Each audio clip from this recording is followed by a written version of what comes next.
புகாரியிலும் முஸ்லிமிலும் பதிவாக இருக்கக்கூடிய ஒரு செய்தி, அழகான ஒரு சம்பவம். முற்காலத்தில் பனி இஸ்ராயில் கூட்டத்தை சார்ந்த ஒரு 3 நண்பர்கள் இருந்தார்கள். ஒருவருக்கு தொழுநோய் என்று சொல்லக்கூடிய தோல் ரீதியான நோயாக இருந்தது. இன்னொருவருக்கு வழுக்கை தலையாக இருந்தது, தலையில் முடி இல்லாமல் வளராமல் இருந்தது. 3வது நபருக்கு கண் பார்வை இல்லாமல் இருந்தது, அதாவது கண்ணால் அவரால் பார்க்க முடியாது, பார்வையற்றவராக இருந்தார்.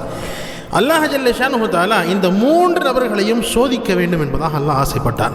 ஒரு மலக்கை அல்லாஹ் ஜல்ல ஷானுஹு தஆலா இந்த 3 அல்லாஹ் அனுப்புகிறான். முதலாவது தொழுநோய் அவருக்கு இருந்தது இல்லையா, அவர்கிட்ட அந்த மலக்கு வரார். வந்ததற்கு பிறகு நீங்கள் என்ன ஆசைப்படுறீங்க என்பதாக கேட்டாங்க. அவர் சொன்னார், எனக்கு என்னங்க ஆசை இருக்க போது, என்னுடைய தோல் நோய் இருக்கிறதே, இந்த தொழுநோய் இது சரியாக வேண்டும். இந்த நோய் சரியாகி என்னுடைய தோலினுடைய நிறம் சரியாகிவிட்டால் என்னிடத்தில் மக்கள் சரியாக பழக ஆரம்பிச்சிருவாங்க, மக்கள் என்னிடத்தில் நல்ல முறையில் பேசுவாங்க. எனவே இந்த நோய் எனக்கு குணமாக வேண்டும் என்று நான் ஆசைப்படுகிறேன் என்று அந்த நபர் சொன்னார். உடனடியாக அல்லாஹ்வின் உத்தரவால் அந்த மலக்கு அந்த மனிதருடைய உடம்பில் கை வைக்கிறார். அல்ஹம்துலில்லாஹ், அந்த நோய் சரியாகி விடுகிறது. அதற்கு பிறகு அந்த மலக்கு கேட்கிறார், உங்களுக்கு என்ன பொருள் பிடிக்கும் என்பதாக கேட்கிறாங்க, என்ன நியமத்து பிடிக்கும் என்பதாக கேட்கிறாங்க. அப்போ அவர் சொல்லுகிறார், எனக்கு பெண் ஒட்டகம் ரொம்ப பிடிக்கும் என்பதாக சொல்றார். அப்போ உடனடியாக அந்த மலக்கு ஒரு கர்ப்பிணி பெண் ஒட்டகத்தை அவருக்கு அன்பளிப்பாக வழங்குகிறார். அல்ஹம்துலில்லாஹ். 2வதாக ஒரு நபர் வழுக்கை தலையாக இருந்த அந்த நபரிடத்தில் அந்த மலக்கு போகிறார். போனதற்கு பிறகு உங்களுக்கு என்ன ஆசை என்பதாக கேட்கிறார். அப்ப அந்த மனிதர் சொல்லுகிறார், என்னுடைய தலையில் முடி வளர வேண்டும், இதுதான் என்னுடைய ஆசை, வேற என்ன ஆசையா இருக்க போறது என்பதாக சொல்றாங்க.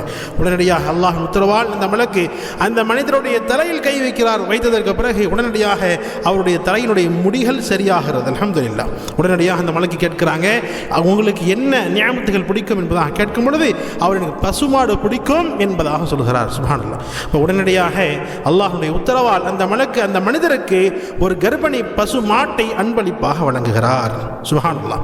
3வது ஒரு நபர் அவர்கிட்ட போய் கண் பார்வை இல்லாதவர் அவர்கிட்ட போய் கேட்கிறாங்க, நீங்க என்ன ஆசைப்படுறீங்க என்பதாக கேட்கும் பொழுது அவர் சொன்னார், எனக்கு என்ன ஆசை இருக்க போது, என்னுடைய கண் பார்வை சரியாக வேண்டும், உலகத்தை நான் பார்க்க வேண்டும், அது என்னுடைய ஆசையாக இருக்கிறது. இன்னைக்கு அல்லாஹ் ஜல்ல ஷானுஹு தஆலா நமக்கு பார்வை கொடுத்துருக்கான். பார்த்தீங்கன்னா நம்ம அல்லாஹ்க்கு நன்றி செலுத்துறதே இல்லை, நம்ம அல்லாஹ்க்கு நன்றி செலுத்துறதே இல்லை. பார்வையினுடைய மதிப்பை, அதனுடைய கண்ணியத்தை பார்வை இல்லாதவர்கிட்ட போய் கேளுங்க. சுப்ஹானல்லாஹ். அவங்க சொல்லுவாங்க பார்வையினுடைய மதிப்பின் என்றது அவங்க சொல்லுவாங்க. சுப்ஹானல்லாஹ். அப்போ அந்த மலக்கு கேட்கும் பொழுது அந்த மனிதர் சொல்கிறார், எனக்கு கண் பார்வை வந்தால் போதும் என்பதாக சொல்றாங்க. உடனடியாக அல்லாஹ்வுடைய உத்தரவால் அந்த மலக்கு அந்த மனிதருடைய கண்ணின் மீது கை வைக்கிறாங்க. அல்லாஹ் ஜல்ல ஷானுஹு தஆலா அந்த மனிதருக்கு கண் பார்வை கொடுத்து விடுகிறான். சுப்ஹானல்லாஹ். இது நான் கதை சொல்றேன் என்பதாக நினைச்சிடாதீங்க. இது சஹீஹ் புகாரியில சஹீஹ் முஸ்லிம்ல பதிவாக இருக்கக்கூடிய செய்தியாக இருக்கிறது. அதற்கு பிறகு அந்த மனிதர்கிட்ட கேட்கிறாங்க, உங்களுக்கு என்ன நியமத்து பிடிக்கும் என்பதாக கேட்கும் பொழுது எனக்கு ஆடு பிடிக்கும் என்பதாக சொன்னாங்க. உடனடியாக மலக்குமார்கள் அந்த மனிதருக்கு ஒரு கர்ப்பிணி ஆடை பரிசாக வழங்குகிறார். சுப்ஹானல்லாஹ். இந்த 3 அந்த மலக்கு பரிசு கொடுக்கும் பொழுது அல்லாஹ் உங்களுக்கு பரக்கத் செய்வானாக என்பதாக துஆ செய்து விட்டு போனார். அப்ப அல்லாஹ் ஜல்ல ஷானுஹு தஆலா இவர்களுக்கு இந்த 3 நபர்களுக்கும் அல்லாஹ் செழிப்பான வாழ்க்கை கொடுத்தான். இந்த அல்லாஹ் கொடுத்த இந்த நியமத்தினால செழிப்பாக வாழ்ந்த பிற்காலத்தில் ஒரு பெரிய பணக்காரர்களாக இந்த 3 நபர்களும் வாழ்ந்தார்கள். அதற்கு பிறகு அல்லாஹ் ஜல்ல ஷானுஹு தஆலா அதே மலக்கடத்தில் நீங்க போங்க, அந்த 3 இடத்துல போய் ஒரு சோதனை செய்யுங்கள் என்பதாக சொல்லுகிறான். உடனடியாக அந்த மலக்கு 1வது நபர் இடத்துல வருகிறார். அதாவது யாருக்கு தொழுநோய் இருந்தது அவரிடத்தில் கேட்கிறார். அந்த 1வது நபரிடத்தில் அந்த மலக்கு சொல்லுகிறார், நான் தூரத்திலிருந்து பிரயாணத்தில் வந்திருக்கிறேன், எனக்கு வீட்டுக்கு போய் சேர்றதுக்கு ரொம்ப நாள் ஆகும். எனவே உங்களுடைய இந்த ஒட்டகங்கள்ல 1000கணக்கான ஒட்டகங்கள்ல ஒரு ஒட்டகம் எனக்கு தானமாக தர்மமாக கொடுங்க, நான் அதனால எங்க வீட்டுக்கு சீக்கிரமா போய் சேர்ந்தேன் என்பதாக அந்த மலக்கு கேட்கிறார். அப்ப அவர் சொல்றாரு, இல்ல என்னுடைய தேவைக்கே இது போதுமானதாக இல்லை என்பதாக சொல்றார். அல்லாஹு அக்பர். என்ன சொல்றாரு, என்னுடைய தேவைக்கு இது போதுமானதாக இல்லை, எனவே நான் கொடுக்க முடியாது என்பதாக சொல்லிட்டார். அப்ப அந்த மலக்கு சொல்றார், அதாவது மனித வேடத்தில் அந்த மலக்கு சொல்லுகிறார், இது அல்லாஹ் உங்களுக்கு கொடுத்தது தானே, ஒரு காலத்தில் நீங்கள் எதுவுமே இல்லாமல் இருந்தீங்களே, தொழுநோய் அடைந்தவர்களாக இருந்தீங்களே, இந்த நியமத்துகள் உங்களுக்கு இல்லாமல் இருந்ததே, அல்லாஹ் கொடுத்தது தானே, அதுல ஒரே ஒரு ஒட்டகம் தானே கேட்கிறேன், கொடுக்கிறது என்னங்க என்பதாக கேட்கும் பொழுது அந்த மனிதர் சொன்ன வார்த்தை அல்லாஹு அக்பர், அல்லாஹு அக்பர், நாம் கவனத்தில் வைத்துக் கொள்ள வேண்டும், அல்லாஹ்க்கு நன்றி செலுத்துகிறேன் என்பதாக சொன்ன. என்ன நடக்கும்ன்றது பாருங்க. அப்ப அந்த மனிதர் சொன்ன வார்த்தை என்னது, அல்லாஹ் கொடுத்தானா, இது என்னுடைய தாத்தா பாட்ட முப்பாட்டம் வைத்த சொத்துக்கள், இது அதாவது அதே போல நீங்கள் சொல்லக்கூடிய இந்த தொழுநோய் என்பது என்னுடைய வாழ்க்கையில் நான் பார்த்ததே இல்லையே என்பதாக அல்லாஹ்க்கு நன்றி செலுத்தாமல் அல்லாஹ்க்கு மாறு செய்கிறார். அல்லாஹ்க்கு அல்லாஹ்க்கு மாறு செய்கிறார், அஸ்தக்ஃபிருல்லாஹ், அல்லாஹ்க்கு மாறு செய்கிறார். உடனடியாக அந்த மலக்கு சொல்கிறாங்க, ஒரு கால் நீ சொல்வது பொய்யாக இருந்தால் உன்னுடைய பழைய நிலைமைக்கே நீ திரும்புவாயாக என்பதாக பத்துவா செய்கிறாங்க. உடனடியாக அங்கிருந்த ஒட்டகங்கள்லாம் காணாமல் போனது. இந்த மனிதருக்கு அந்த பழைய நோயும் திரும்பி வந்தது. இந்த மனிதன் ஏழையாக மாறினான். அல்லாஹ் பழைய நிலைமைக்கே திருப்பி விட்டான். அல்லாஹு அக்பர். இதே போன்ற இரண்டாவது மனிதர் வழுக்கை தலைமுடி உள்ளவராக இருந்தார் இல்லையா, அவர்கிட்ட வராங்க. அவர்கிட்ட வந்ததுக்கு பிறகு அல்லாஹ் அவர்கிட்ட பார்க்கிறாங்க, பசுமாடுகள் ஏராளமான ஆயிரக்கணக்கான பசுமாடுகள் நிற்குது, பெரிய செல்வந்தராக இருக்கிறார். அவர்கிட்ட வந்து கேட்கிறாங்க, எனக்கு ஒரு பசுமாடு தேவைப்படுது, தானமாக கொடுங்க, தர்மமாக கொடுங்க என்பதாக கேட்கும் பொழுது அவரும் அல்லாஹ்க்கு நன்றி செலுத்தல, இது என்னுடைய தாத்தா பாட்ட முப்பாட்டினுடைய சொத்து என்பதாக அவரும் மறுக்கிறார். அந்த மனிதருக்கு மீண்டும் அதே நிலைமை அல்லாஹ் கொடுத்து விட்டான். அதாவது வழுக்கு தலையாக எவ்விதமான பணமும் இல்லாமல் அவர் பழைய நிலைமைக்கு திரும்பி போயிட்டார். அல்லாஹ் அக்பர்.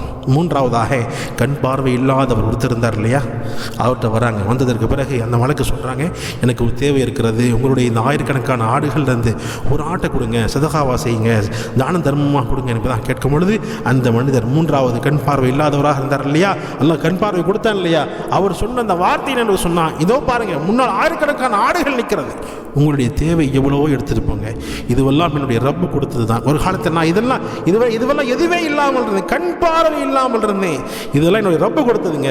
அல்லாஹ் கண் கொடுத்தான், கண் பார்வை கொடுத்தான், அதனால தான் என்னால் இதெல்லாம் பார்க்க முடிகிறது என்பதாக அந்த மனிதர் சொன்ன உடனே அந்த மலக்கு சொன்னார், இல்லை, எனக்கும் என்னுடைய ரப்புக்கும் உங்களுடைய பொருட்களோ உங்களுடைய செல்வங்களோ தேவையில்லை, மாறாக அல்லாஹ் உங்களை சோதிக்க விரும்பினான். அல்லாஹ் உங்களுடைய இந்த சோதனையில் நீங்கள் வெற்றி பெற்று விட்டீர்கள், உங்களுடைய 2 நண்பர்கள் அவர்கள் தோல்வி அடைந்து விட்டார்கள் என்பதாக அந்த மலக்கு சொன்னதாக இந்த சம்பவத்தை ஹதீஸ் கிதாபுகளில், முஸ்லீமில், புகாரியில் பதிவாக இருக்கிறது.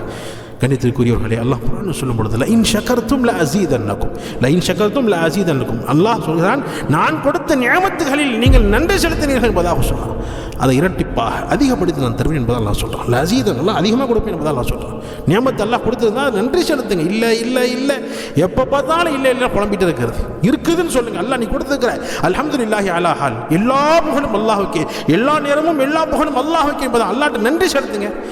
அந்த நியமத்து அதிகமாக நிச்சயமாக கிடைக்கும். வலையின் கஃபர்தும் இன் அதாபி லஷதீத், நீங்கள் எனக்கு மாறு செஞ்சீங்க என்பதாக சொன்னால் என்னுடைய தண்டனை மிகவும் மோசமானது என்பதாக அல்லாஹ் சொல்கிறான். கண்ணியத்திற்குரியவர்களே, இந்த சம்பவத்தின் மூலமாக நாம் எடுக்க வேண்டிய பாடம் என்ன என்பதாக சொன்னால், அல்லாஹ் கொடுத்த நியமத்துகளை சரியாக நாம் அல்லாஹ்க்கு நன்றி செலுத்த வேண்டும், அல்லாஹுடைய கட்டளைகளை பேணி வாழ வேண்டும்.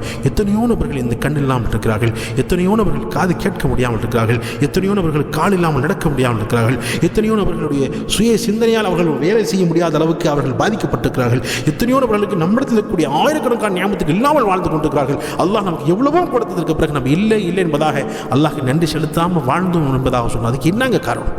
அல்லாஹ் அதை எப்படி அதை அதிகப்படுத்தி கொடுப்போம்? நிச்சயமாக அதிகமாக கிடைக்காது. அல்லாஹுடைய கொடுக்கப்பட்ட நியமத்துகள் இன்னும் அதிகமாக கிடைக்க வேண்டும் என்று சொன்னால் நம்முடைய வாழ்க்கை நிம்மதியோடு நாம் வாழ வேண்டும் என்பதாக சொன்னார். நிச்சயமாக அல்லாஹ் கொடுத்த நியமத்துகள் மீது நன்றி செலுத்த வேண்டும். வல்ல ரஹ்மான் நம் அனைவருக்கும் நன்றி செலுத்தக்கூடிய ஒரு நற்பண்பை அல்லாஹ் நம் அனைவருக்கும் தான் தருவானாக.